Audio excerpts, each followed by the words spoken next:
My name is Stuart Parker, 35 years old, standing in the corner of my childhood home during my father Frank Parker's 65th birthday party. The congratulatory banner overhead feels like it mocks me as Dad introduces my sister to his friends. Nobody notices when I refill my drink. Nobody knows I run a multi-billion-dollar financial company. Nobody realizes I secretly own the debt that could bankrupt this entire family tomorrow. When Dad publicly called me a failure tonight, I never expected my phone would ring with a solution so perfect. If you are watching this, drop a comment letting me know where you are watching from. Hit that like and subscribe button if you have ever been underestimated by the people who should believe in you most. The Parker name means something in Boston real estate circles. For 3 generations, my family has built, bought, and sold properties across Massachusetts. My grandfather started with a single apartment building in 1958. My father expanded to commercial properties in the 80s. The expectation was always clear. I would join Parker Estate and continue the legacy. My father, Frank Parker, built his identity around being a self-made man, though he inherited the foundation of his wealth. 6'2" with steel gray hair and always dressed in tailored suits, he commanded every room. His business philosophy was simple: calculated risks, aggressive expansion, and family loyalty above all. The Parker way of doing business meant handshakes over contracts and reputation over temporary profits. Mom, Diana Parker, came from old money but embraced Dad's entrepreneurial spirit. She managed the social connections, hosting parties where business deals were born over martinis and lobster dinners.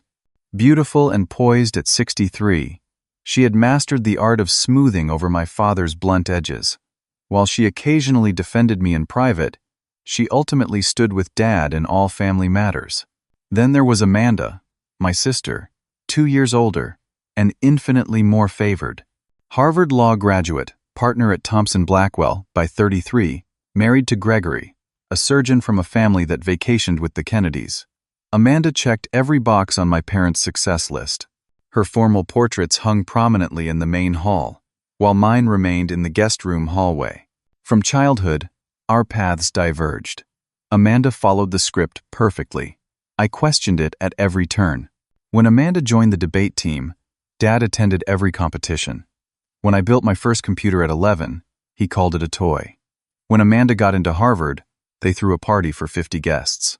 When I received a scholarship to MIT for computer science, Dad asked why I would waste time with that nerdy stuff when real business happened in the real world. The real breaking point came 10 years ago. During my final year at MIT, I had developed a financial technology concept that could revolutionize how banks processed loans. My professors were impressed. A venture capital firm had shown interest. I was 25 and buzzing with possibilities. That Sunday dinner at the family home, I excitedly shared my plans. Dad barely looked up from his roast beef. Amanda was presenting a case before the state Supreme Court that week, and all attention focused on her preparation. When I finally got a word in about my startup idea, Dad scoffed. The tension had been building for years, but his words that night cut deeper than ever before. You want to play with computers instead of learning real business? This family built something concrete, Stuart, something you can touch. Your sister understands that. She works in the real world, fighting real battles. This tech nonsense is just a phase. You will grow out of it and come work for Parker Estate where you belong, or you will never amount to anything. I left that night and never moved back home. For years, I barely spoke to my parents, except for obligatory holiday calls. I threw myself into building Horizon Financial, my finance technology company specializing in loan acquisition and management. The early years were brutal.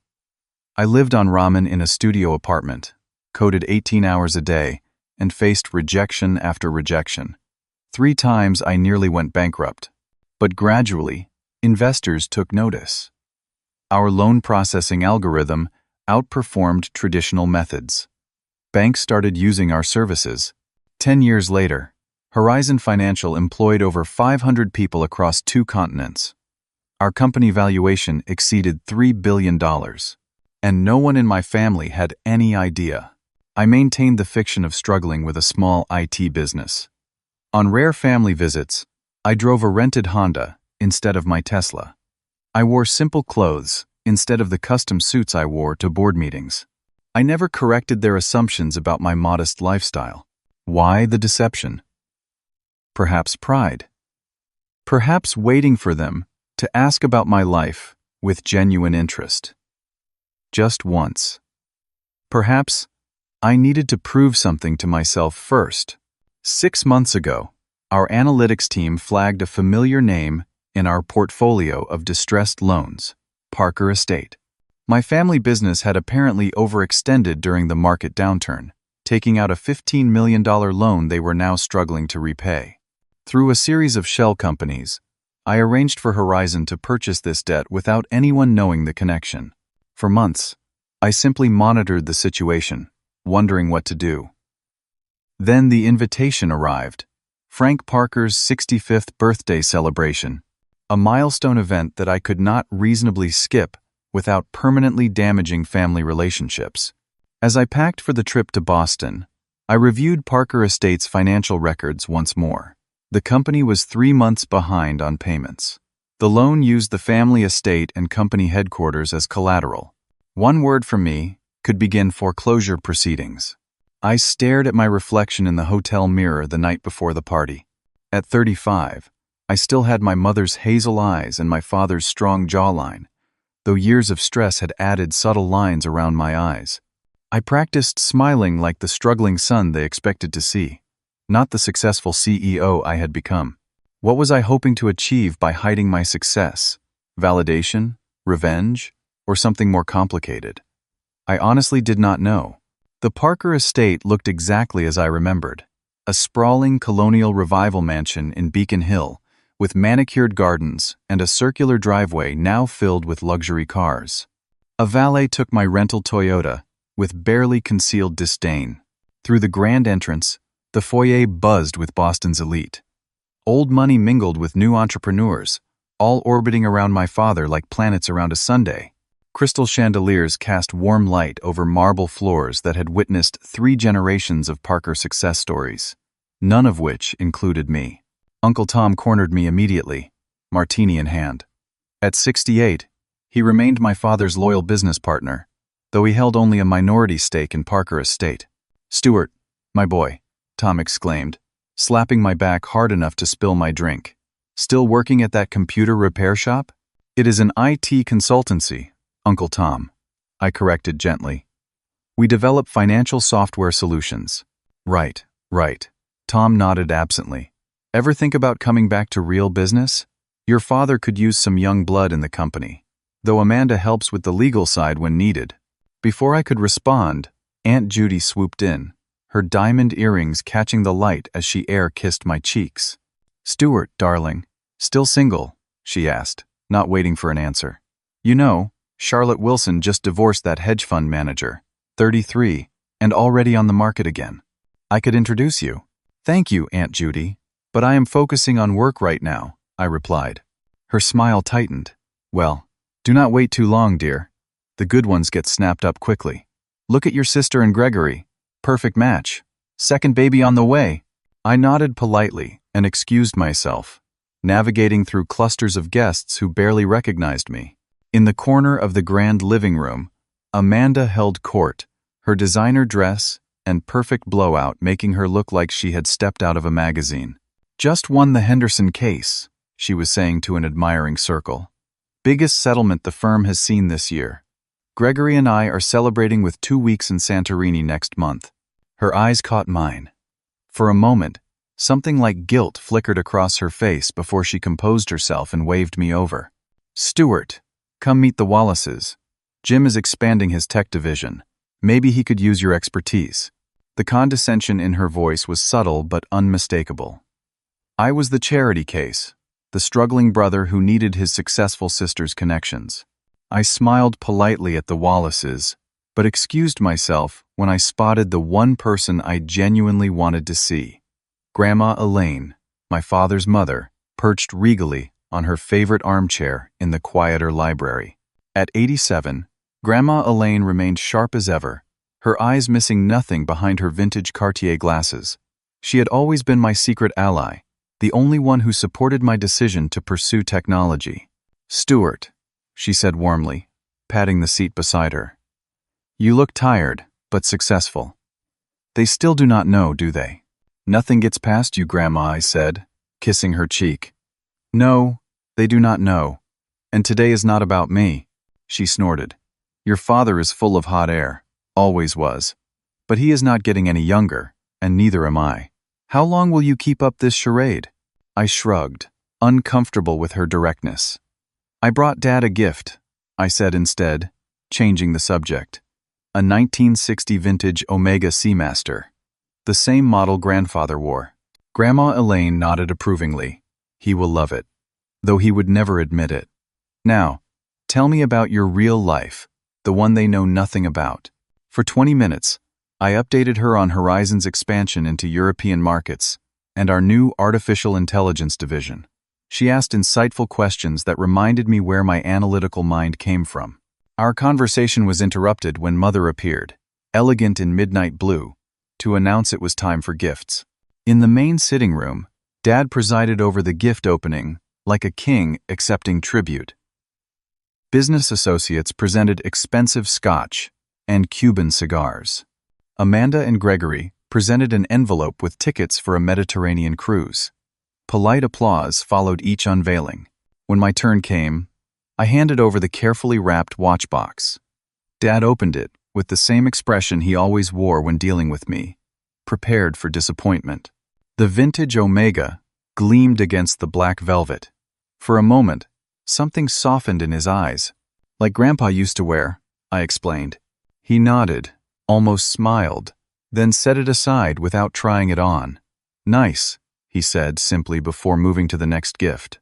I retreated to the periphery as Mother directed guests toward the dining room. As I passed the study, I overheard Dad's voice through the partially open door.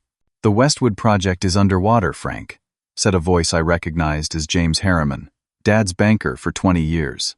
"The bank cannot extend any more credit. Horizon Financial bought the debt last month, and they are not known for leniency with delinquent accounts." "We just need time," Dad responded, his voice uncharacteristically strained. "The market will turn. It always does. You have less than 30 days before they can legally begin foreclosure proceedings. That includes this house, Frank. Everything is tied to Parker Estate." "I will handle it," Dad insisted, though his voice lacked its usual confidence. I slipped away before they emerged, my mind racing. They had no idea that I controlled their fate, that I could save everything or take it all away with a single phone call. The question was, what did I want to do? The formal dining room of the Parker mansion had always intimidated me as a child. 30 feet long with floor-to-ceiling windows overlooking the garden, it featured a mahogany table that could seat 30. Tonight, every chair was filled. Crystal glasses caught the light from the antique chandelier. Silver serving dishes gleamed as staff circulated with precision. I found my name card at the far end of the table, predictably distant from the place of honor where Dad sat with Amanda and Gregory to his right, Mother to his left. Uncle Tom and the Harrimans occupied the other premium spots. The seating arrangement told the whole story of Parker family hierarchy. My dining companions included distant cousins and the spouses of Dad's business associates, people who required minimal effort to entertain. The forgotten end of the table. Across from me sat Laura Maxwell, the 20-something daughter of one of Dad's golf buddies. She leaned forward, twirling her wineglass. "So, what exactly do you do, Stuart?" she asked with genuine curiosity, a refreshing change from the dismissive inquiries I had fielded all evening. "I develop financial technology," I answered, maintaining my cover story. "Systems that help process and manage loans more efficiently." "That sounds fascinating," she said, though her expression suggested otherwise. "Your sister was telling me earlier about her big court victory. $20 million settlement. She must be brilliant." "She is," I acknowledged. "Amanda has always excelled at everything she does." From the head of the table, Dad tapped his glass, commanding attention. The room fell silent as he stood, imposing in his custom tuxedo. "Thank you all for coming tonight," he began. At 65, a man reflects on his legacy. Parker Estate has weathered many storms since my father started it, and will continue long after I am gone. His gaze swept across the room, briefly passing over me without lingering. Business success is important, he continued. But a man's true wealth is his family. I have been blessed with a wife who has stood by me through everything. He raised his glass to Mother, who smiled graciously. And I have been doubly blessed with children who understand the meaning of the Parker name. Here, his eyes fixed on Amanda, who beamed back at him. My daughter has brought honor to our family name. Harvard-educated, partner at a prestigious law firm, married to an excellent man from an excellent family, and expecting their second child. Applause rippled through the room. Amanda's face glowed with pride. A man could not ask for more, Dad continued. But Amanda has given more. Her legal expertise has saved Parker Estate millions. Her connections have opened doors. Her work ethic reflects everything I tried to instill in my children. He raised his glass higher. To Amanda, the true Parker successor, at least one child succeeded in understanding what matters in this world. The words hung in the air like a thunderclap. Around me, guests shifted uncomfortably, suddenly very interested in their dessert plates. Even Amanda looked momentarily shocked before recovering her composure. I sat perfectly still, my face a practiced mask that revealed nothing of the volcano erupting inside me. 10 years of accumulated hurt, rage, and disappointment threatened to spill over. Dad embraced Amanda as guests applauded with varying degrees of enthusiasm. Some shot sympathetic glances my way. Others studiously avoided eye contact. Grandma Elaine glared openly at her son from her seat near Mother. Laura leaned toward me. "That was incredibly rude," she whispered. "Are you okay?" I forced a smile. Nothing I have not heard before. As servers cleared dessert plates and guests began migrating toward the library for after-dinner drinks, I excused myself and stepped onto the terrace. The cool night air helped calm the burning in my chest. Behind me, the door opened. Grandma Elaine joined me, her hand gentle on my arm.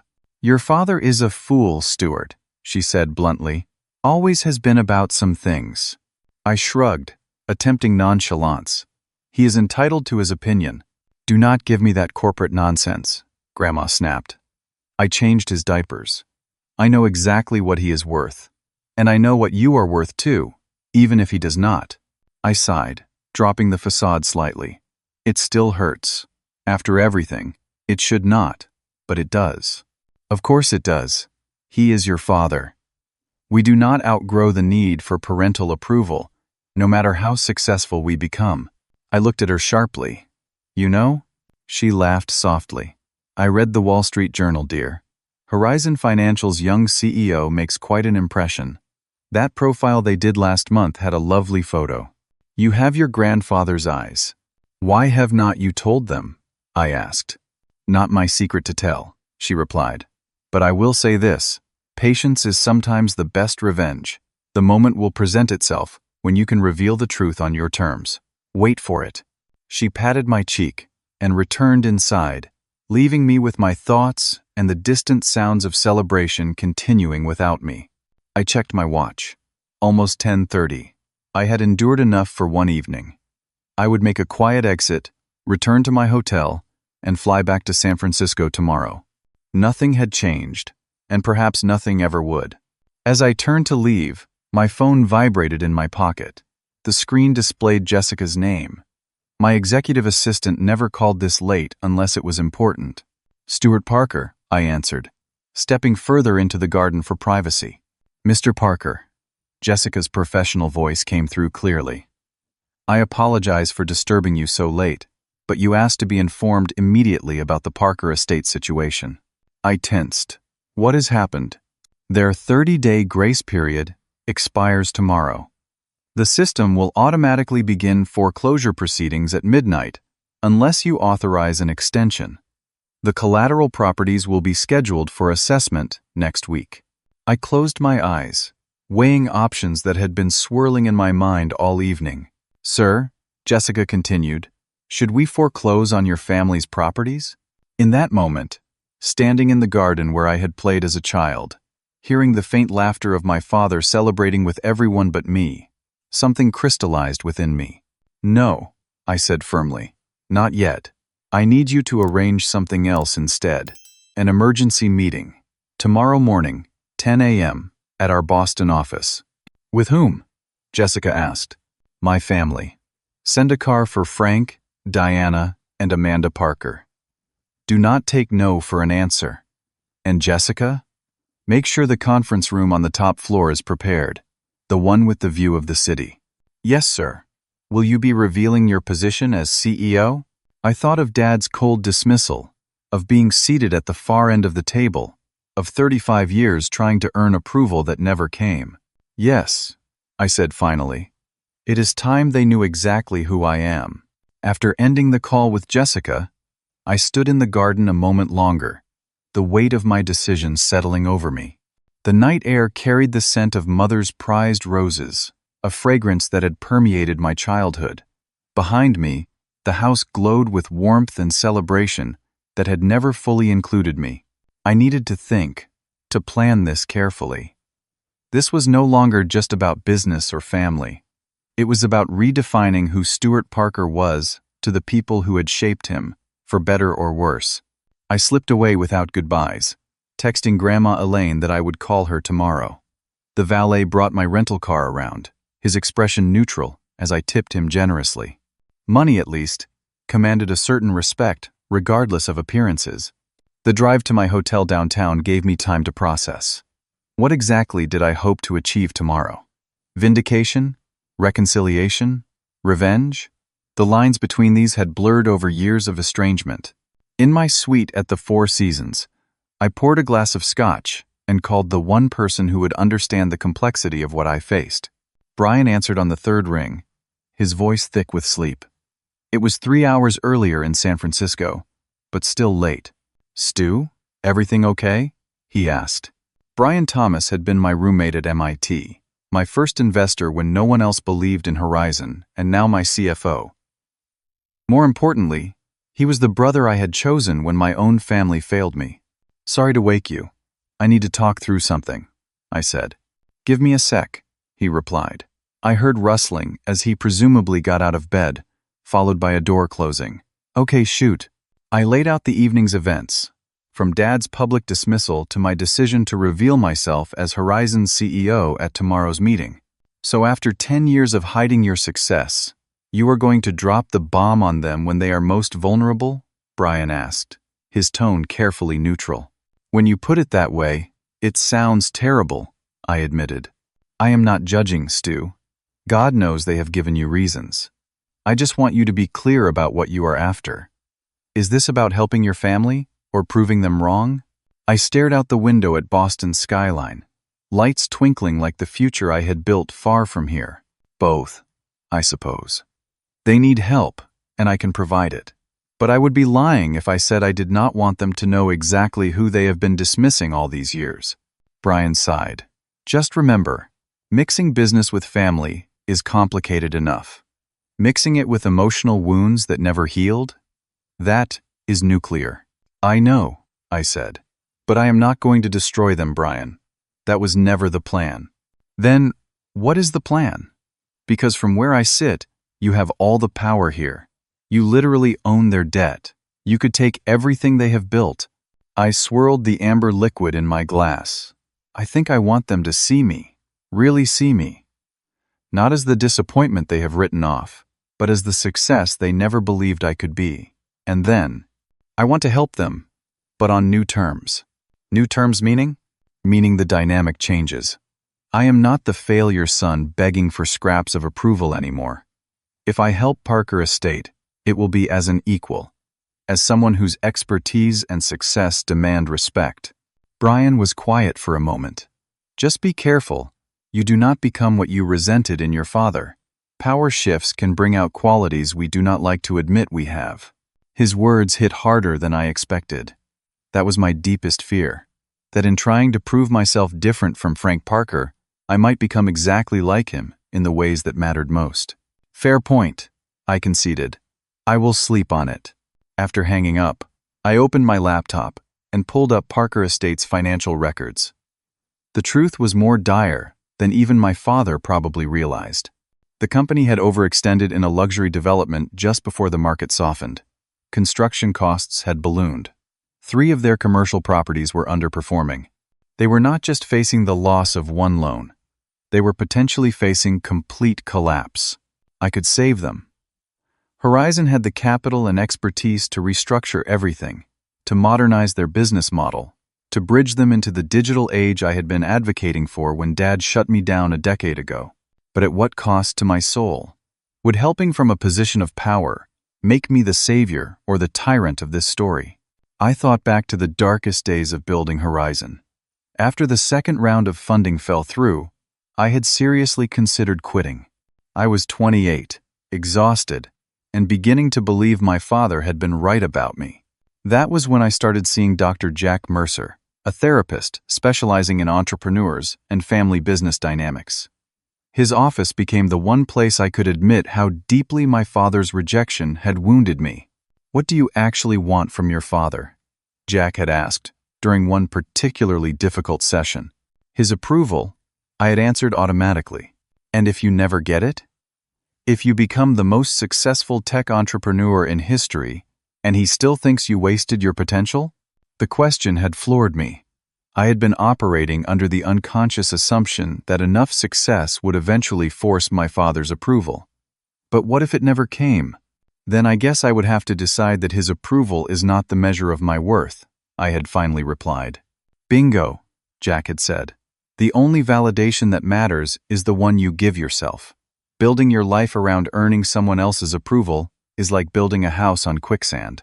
Those sessions had changed me. Gradually, I built Horizon not to prove anything to Frank Parker, but because I believed in what we were creating. My success became its own reward. Until tonight, when all those old wounds reopened with a single thoughtless comment. I checked my watch. 1 a.m. In 9 hours, I would face my family as Stuart Parker, CEO of Horizon Financial, not the disappointing son they thought they knew. My phone chimed with a text from Jessica confirming the arrangements. The car would collect my family at 9:30. The Boston office was preparing. Brian had arranged to join via video conference. Everything was in place for the confrontation I had both dreaded and secretly longed for during 10 years of self-imposed exile. As I finally lay down to sleep, Grandma Elaine's words echoed in my mind. "Patience is sometimes the best revenge. The moment will present itself when you can reveal the truth on your terms." Tomorrow would be that moment. The question remaining was, what truth did I most need them to understand? I woke at 6 after fitful sleep, dreams of boardrooms merging with childhood memories of the Parker dinner table, both places where I had never quite measured up. The weight of the coming confrontation sat heavy on my chest. Standing under the hotel shower, I let hot water wash over me as I mentally prepared for the day ahead. By 7, I was dressed in what Brian called my CEO armor, a charcoal Brioni suit, custom-made in Milan, white shirt, and a deep blue Hermes tie. Nothing like the casual clothes I had worn to the birthday party. I studied my reflection. The transformation from the uncertain young man who had left Boston a decade ago to the confident executive who would return today was not just in the expensive suit or the subtle gray at my temples. It was in my eyes, clear and focused, no longer seeking external validation. Over breakfast in my suite, I reviewed Parker Estates' financials once more. The company needed more than just loan forgiveness. It needed complete restructuring to survive in today's market. Ironically, the very innovations I had proposed years ago might have prevented their current situation. At 8:30, I called Dr. Jack Mercer in San Francisco. "Big day," I said when he answered. "The revelation day," he replied. "How are you feeling?" I considered the question carefully. Nervous, powerful, sad that it came to this, but mostly resolved. "It is time to end the charade. Remember what we discussed, Stuart. This is not about making them sorry or proving them wrong. It is about reclaiming your narrative and establishing healthy boundaries going forward. What if they still cannot see me for who I am? What if even this is not enough?" Jack's voice was steady. Then you will have your answer about what is possible with your family. But remember that their limitations are not yours. Their inability to value you does not diminish your worth. I nodded, though he could not see me. And if they only respect me because of my success? If it is just about the money and power? That too would be valuable information, Jack said. You cannot control how they respond, only how you act. Be the person you are proud to be, regardless of how they react. After ending the call, I checked in with Jessica. Everything is set, Mr. Parker, she reported. The car will collect your family at 9:30. I told them only that an executive from Horizon Financial wants to discuss their loan situation. They do not know it is you. Thank you, Jessica. I will be there by 9:15. I gathered my briefcase, containing the documents I had prepared overnight. A detailed analysis of Parker Estate's financial situation, a restructuring proposal, and the terms under which Horizon could help save the family business. Before leaving, I called Grandma Elaine. Today is the day, I told her when she answered. About time, she replied briskly. How are you going to play it? I am going to offer them a way forward, but with conditions. I will not be the forgotten son anymore. Good. She paused. Stuart, your father is proud, stubborn, but he is not evil. He genuinely believes his way is right. That does not excuse how he has treated you, but understanding it might help you today. I know, Grandma. I am not out to destroy him. And Amanda? What about your sister? I sighed. That is more complicated. She has benefited from his favoritism, but she did not create it. Did you know her law firm is struggling? Grandma asked. They lost a major client last month after that pharmaceutical case went sideways. Gregory's practice is doing well, but they just bought that vacation house in the Berkshires. They are overextended too. I had not known that. How did you find out? I listen, Stuart. While everyone is talking, I listen. Amanda was arguing with Gregory on the phone yesterday when she thought no one was around. She is worried about money, but too proud to tell your parents, especially with this new baby coming. This new information shifted something in my understanding of today's meeting. Amanda had always been the golden child, but perhaps her pedestal was not as secure as it appeared. Thank you, Grandma. I will see you soon. As the town car drove me through Boston's morning traffic toward Horizon's satellite office, I reflected on the journey that had led me here. The early days had been brutal. After leaving Boston, I had crashed on Brian's couch in Palo Alto, working 18-hour days coding our first algorithm. When initial investor meetings failed, I delivered food at night to make rent while continuing to build during the day. Our first office was a converted storage room above a Chinese restaurant. The smell of garlic and ginger permeated our clothes as we pitched to skeptical venture capitalists. 3 times we came within weeks of bankruptcy. Twice I nearly gave up. The turning point came 4 years in, when National First Bank agreed to pilot our loan processing system. Their efficiency improved 40% in the first quarter. Other banks noticed. Suddenly, the meetings we could not get before were being offered. By year 6, we had 50 employees and our first real office. By year 8, 500 employees and international expansion. Now, Horizon Financial was mentioned in the same breath as established fintech giants, all without a single dollar or word of encouragement from the Parker family. As the car pulled up to Horizon's Boston office, a gleaming tower in the financial district, I felt a strange calm settle over me. Today, worlds that had been kept carefully separate for a decade would collide. The struggling son and the successful CEO would finally become one person. I nodded to the security guard who held the door. Jeff, our Boston operations director, greeted me in the lobby. Everything is ready, Mr. Parker. Your family has been collected and is en route. We have prepared the executive conference room on the 40th floor, as requested. Mr. Thomas will join via secure video link at 9:50. Perfect. And the staff? All briefed to address you as Mr. Parker. No one will reveal your position until you choose to do so. The elevator whisked me to the 40th floor. Through floor-to-ceiling windows, Boston spread out below, including the Beacon Hill neighborhood where the Parker estate stood. From this height, I could almost see my past and present simultaneously. The conference room was immaculate. Polished mahogany table, leather chairs, fresh flowers, and the Horizon Financial logo displayed prominently on the wall. At the head of the table, 3 folders waited, each containing the financial documents I had prepared. I stood at the window, watching the city, when Jessica texted, "They have arrived. Bringing them up now." This was it, the moment toward which 10 years of silence had been building. I straightened my tie, took a deep breath, and prepared to become fully myself for the first time in my family's presence. The conference room door opened, and Jessica appeared first, professional and poised in her tailored suit. Behind her came my family, looking confused and slightly intimidated by the surroundings.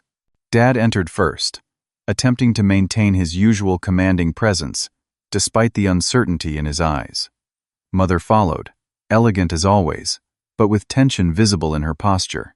Amanda came last, her pregnancy now visible beneath her designer dress, her expression a mixture of curiosity and concern. None of them saw me immediately, as I stood off to the side near the windows. "Please be seated," Jessica said, gesturing to the 3 chairs facing the head of the table. "Mr. Parker will be with you shortly." My father frowned. "I thought we were meeting with the CEO," he said, his voice carrying the authoritative tone he used with subordinates. "You are," Jessica replied simply. The door opened again, and Brian's face appeared on the large screen at the end of the room, his San Francisco office visible behind him. "Good morning, everyone," he said professionally. "I am Brian Thomas, Chief Financial Officer of Horizon Financial. Thank you for joining us on such short notice." "We did not have much choice," Dad said stiffly. "When a company threatens foreclosure on a 30-year-old family business, you make time." Brian's eyes flicked to me, still unnoticed by my family. I gave him a slight nod. "Actually, Mr. Parker," Brian continued, "Horizon has no intention of foreclosing today. This meeting is about exploring more productive alternatives." Mother visibly relaxed slightly, though Dad remained tense. Amanda was studying the room, her legal training evident in her observant gaze. "Then why all the secrecy?" Dad demanded. "And where is your CEO?" I stepped forward then, moving into their line of sight. "Right here, Dad," I said quietly. 3 heads whipped around simultaneously. The shock on their faces would have been comical under different circumstances. "Stuart?" Mother whispered, her hand going to her throat. "What are you doing here?" Dad asked, confusion replacing his authoritative tone. I moved to the head of the table, set down my briefcase, and took the seat directly opposite them. "I work here," I replied calmly. "You work for Horizon Financial?" Amanda asked, her legal mind trying to piece together the puzzle. "I do not work for Horizon Financial," I corrected. "I am Horizon Financial." Silence fell over the room as the implication of my words sank in. Jessica discreetly exited, closing the door behind her. Dad was the first to recover. "What exactly are you saying, Stuart?" "I founded Horizon Financial 10 years ago," I explained, maintaining eye contact. "I am the CEO and majority shareholder. I built it from nothing into the company you see today." "That is impossible," Dad scoffed, though uncertainty had crept into his voice. "Horizon is a multi-billion-dollar corporation. You run a small IT business." I opened my laptop and turned it toward them. On screen was the Wall Street Journal profile Brian had mentioned, featuring my photo and the headline, "Horizon's Stuart Parker revolutionizes financial technology sector." Mother gasped softly. Amanda leaned forward, reading intently. Dad's face had gone pale. "This is why you brought us here? To gloat?" Dad asked, his voice uncharacteristically strained. "No," I replied evenly. "I brought you here because Parker Estate is 3 payments behind on a $15 million loan that Horizon now holds. As of midnight last night, we have the legal right to begin foreclosure proceedings on all collateralized assets, including the family home and company headquarters." Amanda's eyes widened. "You would do that? To your own family?" I held her gaze. "I did not say that is what I am going to do. I said that is what I have the right to do. Brian cleared his throat from the screen. Perhaps we should review the financial situation, he suggested. For the next 20 minutes, I walked them through the reality of Parker Estate's position, the over-leveraged developments, the cash flow problems, the outdated business model that had failed to adapt to changing market conditions. Dad grew increasingly agitated as I spoke. This is absurd, he finally interrupted.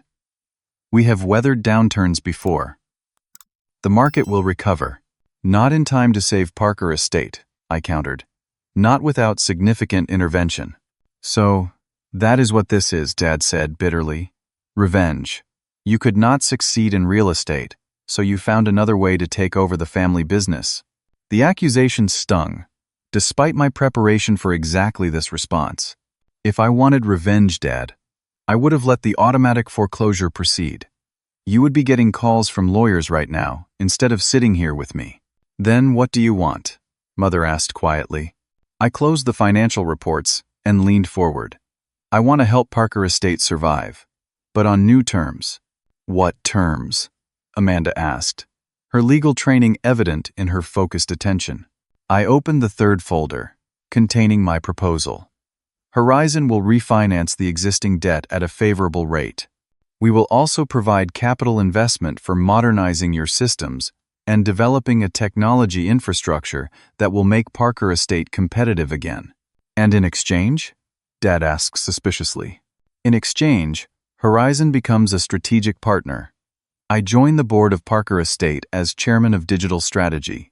The company pivots toward a more sustainable business model, incorporating the very innovations I proposed 10 years ago that you dismissed, Dad. He flinched slightly at the reminder. So you want control, he said flatly. I want a seat at the table, I corrected. I want my expertise respected. I want acknowledgement that my path, while different from what you envisioned, has value. Amanda, ever the practical one, was reviewing the proposal.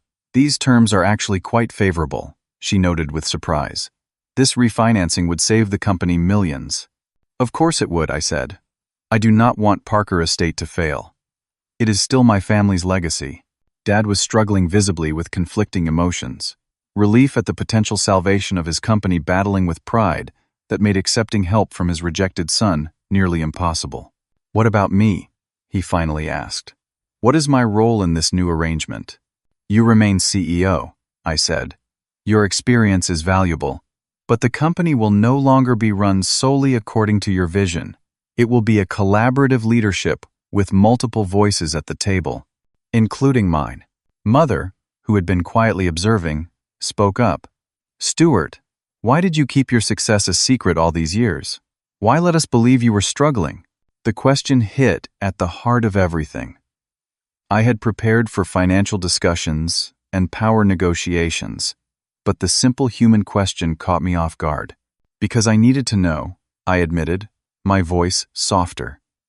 I needed to know if you would ever see value in me without external validation. If you would ever ask about my life with genuine interest, not just wondering when I would give up and come work for Parker Estate. The room fell silent.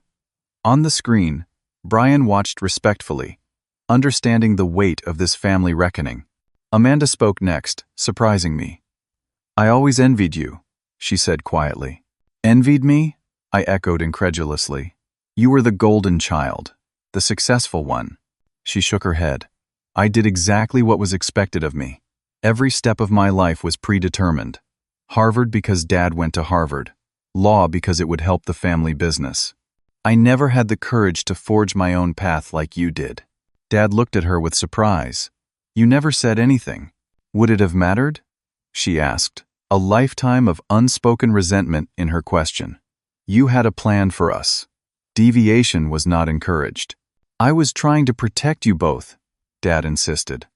To give you advantages I never had. By controlling every aspect of our lives, I challenged. By deciding what success should look like for us, Mother reached for Dad's hand. Frank, I think it is time to listen. Really listen. Dad stared at the proposal before him, then at the Wall Street Journal article still visible on my laptop. Finally, he looked at me, really looked at me, perhaps for the first time in decades. "I was wrong about you," he said, the words clearly difficult for him. "I did not understand what you were trying to build," I thought. He paused, searching for words. "You thought technology was not real business," I finished for him. "Not like property you could touch and see." He nodded reluctantly. "The company I built manages over $20 billion in loans annually," I said. "We employ over 500 people across 3 countries. And yes, it started with the very ideas you dismissed at that Sunday dinner 10 years ago." Amanda leaned forward. "So, what happens now?" "That depends on all of you," I replied. "This proposal is genuine. I want to help save Parker Estate, but only if the dynamics between us change. I will not be the disappointing son anymore. I will be a respected partner with expertise you need." For the first time since entering the room, Dad looked uncertain, even vulnerable. It goes against everything I have built to admit I need help, especially from my son. "Consider it a partnership between equals," I suggested. "Your experience with my innovation." He studied me for a long moment, then glanced at Mother and Amanda. Finally, he extended his hand across the table. "Partners," he said simply. As I shook his hand, I felt the weight of a decade of estrangement begin to lift. This was not forgiveness, not yet. But it was a beginning. With terms agreed in principle, we spent the next hour outlining next steps. Brian scheduled follow-up meetings with Parker Estate's financial team. Amanda offered legal support for the transition. Even Dad contributed constructively to the discussion about modernizing their approach. As the meeting concluded, Brian signed off with a subtle thumbs up to me. Jessica returned to escort my family out, but they lingered. Mother approached me first. "Will you come to dinner this Sunday?" she asked tentatively. "Not as a business meeting, as family." I hesitated, then nodded. "Yes, I will be there." Dad cleared his throat awkwardly. "That watch you gave me, it was a good gift. I should have said so." Coming from him, it was practically an emotional confession. As they turned to leave, Amanda touched my arm. "For what it is worth, I am proud of what you built, even if I do not entirely understand it." In that small moment of connection, years of rivalry began to soften into something that might someday become genuine sibling support. After they left, I stood alone in the conference room, looking out over Boston. The city where I had grown up feeling inadequate now spread below me from the heights of the company I had built. The Parker legacy would continue, but reshaped into something neither Dad nor I could have created alone. Something stronger for having weathered this storm. My phone buzzed with a text from Grandma Elaine. "How did it go?" I smiled as I typed my reply. "It is a start." 6 months passed like water flowing under a bridge, carrying away old patterns and creating new channels. The integration of Horizon's technology with Parker Estate's traditional business moved faster than even I had anticipated. Dad, for all his initial resistance, proved remarkably adaptable once he committed to the new direction. The first visible sign of change was the renovated Parker Estate headquarters. Gone were the dark wood paneling and outdated filing systems. In their place stood an open concept office with state-of-the-art technology. The average age of employees dropped by 15 years as we hired fresh talent to complement the experienced team. My relationship with Dad evolved through weekly strategy meetings. Initially stiff and formal, our interactions gradually found a new rhythm. He still questioned my ideas, but now with genuine interest rather than dismissal. I found myself respecting his instincts for property valuation and client relationships, areas where his decades of experience proved invaluable. The Sunday family dinners resumed, but with subtle differences. I was no longer seated at the far end of the table. Conversations included technology and innovation, alongside traditional business topics. Most importantly, questions about my life and work came with authentic curiosity. Amanda and I discovered unexpected common ground in the legal complexities of modernizing Parker Estate's contracts. Her pregnancy advanced, and we found ourselves discussing the future her children and any I might have would inherit. The competitive edge between us softened into something closer to collaboration. Mother observed these changes with quiet satisfaction, occasionally confiding that she had always believed in me, but lacked the courage to challenge Dad's rigid expectations. While I wish she had supported me earlier, I came to understand her constraints within the marriage and time period she had navigated. Grandma Elaine, unsurprisingly, took full credit for the family reconciliation. "I always knew you would show them," she declared over tea in her suite at the Parker mansion. "I just did not know you would become a billionaire to do it." "I am not quite a billionaire, Grandma," I corrected with a smile. She waved dismissively. "Details. The point is, you proved yourself on your own terms. That is what matters." Today marked my 36th birthday, a date that had passed largely unacknowledged by my family in previous years. To my surprise, Dad had insisted on hosting a celebration at the family home, the first birthday party they had thrown for me since childhood. As I pulled into the circular driveway, memories of Frank's birthday 6 months earlier flooded back. The same house, the same driveway, but everything else had changed. Inside, the great room had been decorated simply but elegantly. No crowd of business associates this time, just family and a few close friends, including Brian, who had flown in from San Francisco. The atmosphere was relaxed, with none of the tension that had characterized family gatherings for years. Dad approached as I accepted a drink from the bartender. "Stuart," he said, clasping my shoulder, with uncharacteristic warmth. "I have something for you." He led me to his study, the inner sanctum where business decisions had been made for 3 decades. From his desk drawer, he withdrew a small box. "This was my father's," he said, opening it to reveal a vintage gold pocket watch. "He gave it to me when Parker Estate signed our first $1 million deal. I always intended to pass it on when the time was right." I accepted the watch, turning it over to read the inscription, "To Alexander Parker, who built something that lasts." Dad cleared his throat. I had a new inscription added on the inside cover. I opened the case. There, newly engraved, were the words, "And to Stuart Parker, who built something even greater." The lump in my throat made speaking difficult. "Thank you," I managed finally. Dad nodded, emotions similarly constraining his words. "I was wrong, Stuart. For many years, I was wrong about you and the path you chose.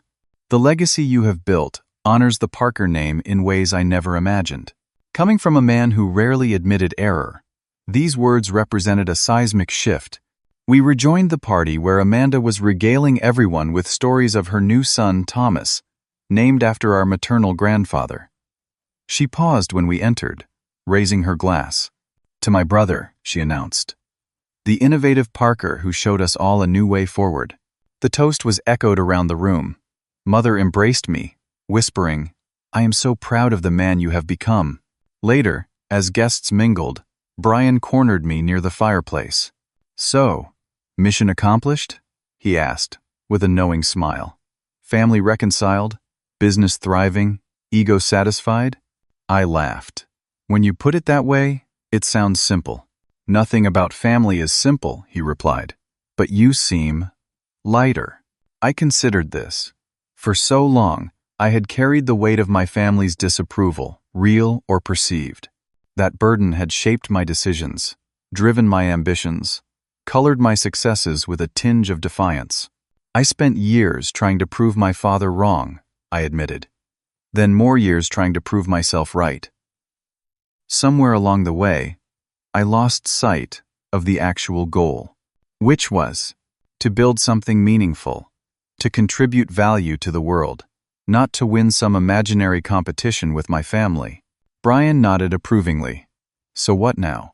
"Horizon and Parker Estate are both thriving. The family drama is resolved. What is next for Stuart Parker?" It was a question I had been contemplating myself. With the driving force of parental disapproval removed, what would motivate my next chapter? "I think it is time to build something new," I said. "Something that is neither a reaction to my past nor defined by my family name. Something purely for the future." In the months since the confrontation, I had been developing ideas for educational technology that could help disadvantaged students access financial literacy programs. A foundation, perhaps, that would combine the Parker real estate knowledge with Horizon's financial technology. As the evening wound down, I found myself on the terrace where 6 months earlier I had received Jessica's fateful call. The night was clear, stars visible despite Boston's light pollution. Grandma Elaine joined me, wrapped in a shawl against the evening chill. "Happy birthday, Stuart," she said. "Was it everything you hoped?" I smiled. "Better, actually. I never expected this level of peace." She nodded sagely. "The funny thing about family wounds is that they can either define you or refine you. For too long, you let your father's disapproval define you, even as you fought against it.